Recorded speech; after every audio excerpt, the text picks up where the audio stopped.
मन की प्रसन्नता बहुत बड़ा तप है। हर समय मन को प्रसन्न रखना बहुत बड़ी साधना है, बहुत बड़ा लाभ है जिसका हर समय मन प्रसन्न रहता है।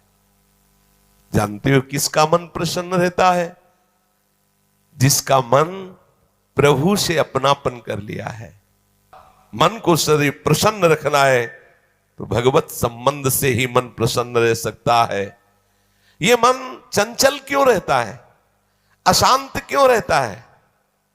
ये जितना विषयों का चिंतन करेगा, जितना नाशवान परिवर्तनशील वस्तु व्यक्ति स्थान का संबंध स्वीकार करेगा, उतना ही जलेगा, उतना ही अशांत रहेगा, उतना ही चंचल रहेगा। त्यागात शांति अनंतरम, जितना ये सब वस्तु व्यक्ति स्थान का राग त्याग करेगा उतना ही शांत हो जाएगा, उतना ही आनंदित हो जाएगा, उतना ही प्रसन्न हो जाएगा। मना प्रसादः, यदि आप मन को प्रसन्न करना चाहते हैं तो किसी भी व्यक्ति वस्तु स्थान का इसे संबंध न रख ले पावे, ये सावधानी रखना। और होता क्या है, बोले चलो मनोरंजन करते हैं, कहां? किसी व्यक्ति में, किसी वस्तु में, किसी स्थान में, किसी द्रव्य में।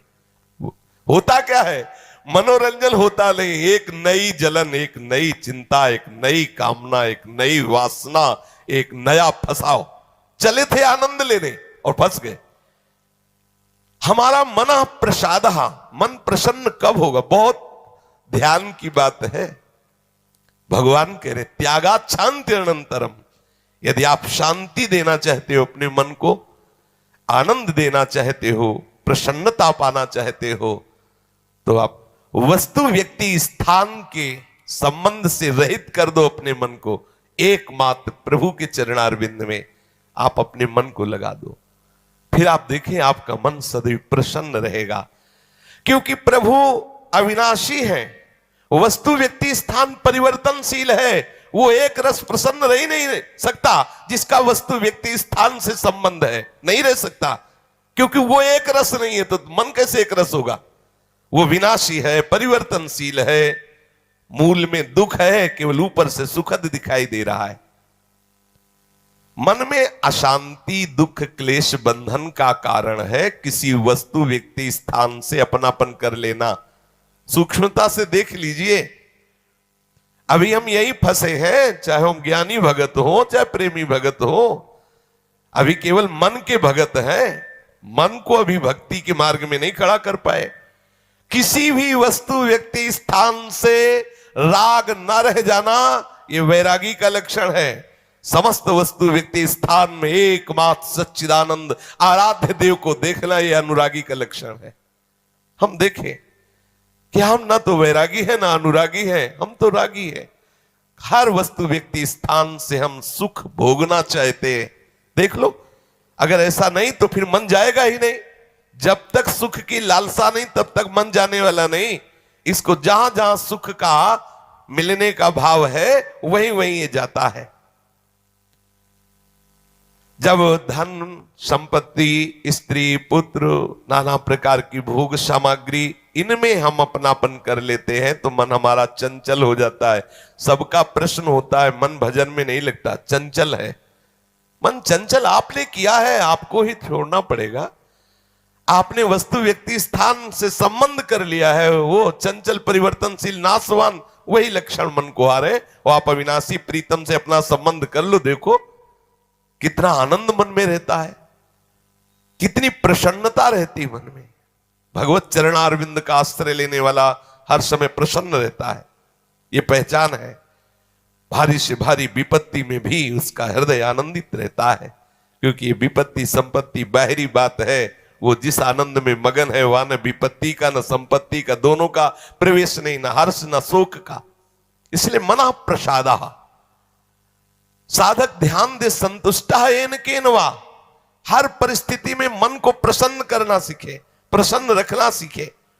परिस्थिति में प्रसन्न तभी रह सकते हैं जब भगवत चरणारविंद का आश्रय नहीं। कभी परिस्थितियां किसी को चैन नहीं लेने देती, कभी संयोग, कभी वियोग, कभी हर्ष, कभी शोक, कभी अनुकूल, कभी प्रतिकूल, कभी मान, कभी अपमान। इसी द्वंद्व में हम पिसते रहते हैं। तो मन कहां प्रसन्नता का अनुभव कर पाता है। मन की प्रसन्नता के लिए सांसारिक वस्तु, व्यक्ति, परिस्थिति, देश काल, घटना आदि को लेकर के हम अपनापन, अहम करके उसे ना माने। जैसे ये व्यक्ति मेरा है, ये वस्तु मेरी है, ये स्थान मेरा है, ये अमुक अमुक मेरे। अब आपका मन प्रसन्न नहीं रहेगा, जलेगा, अशांत रहेगा। अपने स्वार्थ या अभिमान को लेकर किसी का पक्षपात न करना। यदि आप अपने मन को प्रसन्न रखना चाहते हैं तो अपने स्वार्थ की पूर्ति के लिए या अभिमान की पूर्ति के लिए किसी का पक्ष न लेना। किसी का मंगल करने के लिए, किसी को आनंद प्रदान करने के लिए हम भले सलाह दे दें, लेकिन अपना अहंकार पोषण करने के लिए, अपने स्वार्थ की पूर्ति के लिए हम पक्षपात न लें। नहीं, हमारा मन प्रसन्न नहीं रह पाएगा। मन को सदा दया भाव से युक्त रखे, क्षमा भाव से युक्त रखे। दूसरों को कैसे हम सुख पहुंचावें, ऐसे मननशील बने। सदैव सुख देवे को चाव चित, सब सोहित निष्काम। सबको सुख पहुंचाऊं लेकिन किसी से सुख पाने की लालसा ना हो, मन प्रसन्न रहने लगेगा। मन में जब दूसरों के हित की भावना होती है तो प्रसन्नता का प्रादुर्भाव होता है। और सदैव मन को प्रसन्न रखने के लिए थोड़ा भोजन पाना सीखें, कम बोलना सीखें, कम सोना सीखें और सदैव भगवान नाम जपना सीखें। अखंड प्रसन्नता आ जाएगी। मानते हैं प्रारब्ध के अनुसार शरीर रोगी हो सकता है, परिस्थिति प्रतिकूल आ गई, संसार ने तुम्हारा त्याग कर दिया, लोग निंदा करते हैं, लेकिन आप प्रसन्न रहेंगे क्योंकि आपने बहुत बड़े करुणा निधान आनंद समुद्र प्रभु का आश्रय ले लिया है। उस आश्रय में जो बाधक भाव है उनका त्याग कर दीजिए। अधिक भोजन करने वाला कभी प्रसन्न नहीं रह सकता। और बड़ी विचित्र ये जिह्वा है, ऊब गए भगवान। रोज इसे पवाओ, लेकिन रोज नए नए पदार्थ, पेट बढ़ता चला जा रहा है, मांस पेशियां बढ़ती चली जा रही, कब्ज बढ़ती चली जा रही है और जिह्वा खाते खाते बूढ़ी होने जा रही, फिर भी और खाओ और खाओ। पता नहीं कब तक खाओ खाओ खाओ। भोजन पर साधक ध्यान दे, नहीं तो आनंद का जो विषय मन की प्रसन्नता है वो आप नहीं धारण कर पाएंगे। बोले हित परमित भोजी, थोड़ा सरल, स्वाद रहित, स्वास्थ्य वर्धक, सतोगुणी भोजन पाया जाए। स्वाद रहित भोजन बहुत आवश्यक है भजन मार्ग में, बहुत आवश्यक। ये अधिक मीठा, चटपटा, खट्टा, ये वो सब कामोत्तेजना पैदा करता है, कब्ज बनाता है, मन को चंचल करता है। कई तरह के भयानक ऐसे दोष जो हमारी साधना में हानिकारक है। पक्का समझ लीजिए, ये अनुभूत बात कहते हैं। भोजन जितना सरस होगा, भजन उतने चौपट होगा। पक्का समझ लो। ये भोजन बहुत घातक वस्तु है, बहुत घातक वस्तु है। साधक इस बात पर ध्यान दे, ये भोजन हमें मारे डाल रहा है। हमारा जीवन भगवत प्राप्ति के लिए है और ये आज पा लिया, वो पा लिया, ये गुलाब जामुन, ये लड्डू, ये वो, बस बुद्धि में विचलता, भगवत चिंतन रहित और नाना प्रकार की वासनात्मक खेल की कामनाएं, कल्पनाएं, ये भोजन के कारण। बहुत आवश्यक है भोजन सुधारना। भोजन नींव है परमार्थ की। जैसा खाओ अन्न वैसा बने मन। तो मन प्रसाद कैसे प्राप्त होगे, क्योंकि आपका भोजन ठीक नहीं है। बहुत सावधान, बहुत सात्विक और नियमित परमित भोजन हमें मन प्रसादा स्थिति में निश्चित निश्चित प्रतिष्ठित कर देगा। दूसरा, नित्य में एकांत सेवी।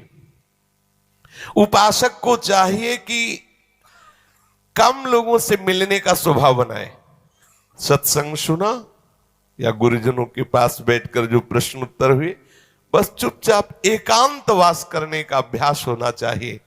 हर समय हम किसी से बात करते रहे, हर समय हम किसी से मिले रहे, हर समय कोई हमारे समीप रहे, तो हमारी अंतर्मुखता नहीं हो। भले वो हमसे बात न करे, लेकिन हमारी अंतर्मुख वृत्ति में वो बाधक हो जाएगा। इसलिए साधक को चाहिए कि एकांत सेवी बनने का स्वभाव बनाए, ज्यादा किसी से बात नहीं कर। वैसे बात करने का नियम तभी रखना चाहिए जब कोई आपसे प्रश्न करे और प्रश्न का उत्तर आवश्यक है देना, उत्तर देने से उसका मंगल होगा तो ही बात करें, नहीं ना करें। बहुत कम जीवन है हमारा, बहुत कम समय है। हम अगर व्यवहार प्रपंच की सत्ता को सत्य मानकर केवल यही हमारा कर्तव्य है, यही ऐसा व्यवहार का निर्वाह करना, तो हम भगवत साक्षात्कार कब करेंगे? कब हमारे हृदय में वो अखंड प्रसन्नता, कब हमारे हृदय में वो अखंड विकलता भगवत साक्षात्कार की होगी? और बोले वाणी से हितकर मृदु वचन बोले, एकांत सेवन करे और नींद भी एक नियमानुसार करे। स्वल्प निद्रा विहारा, स्वल्प सोने का समय बनाए। 24 घंटे में 5 घंटे बहुत है शयन करना, बहुत है, मतलब बहुत हो गए 5 घंटे।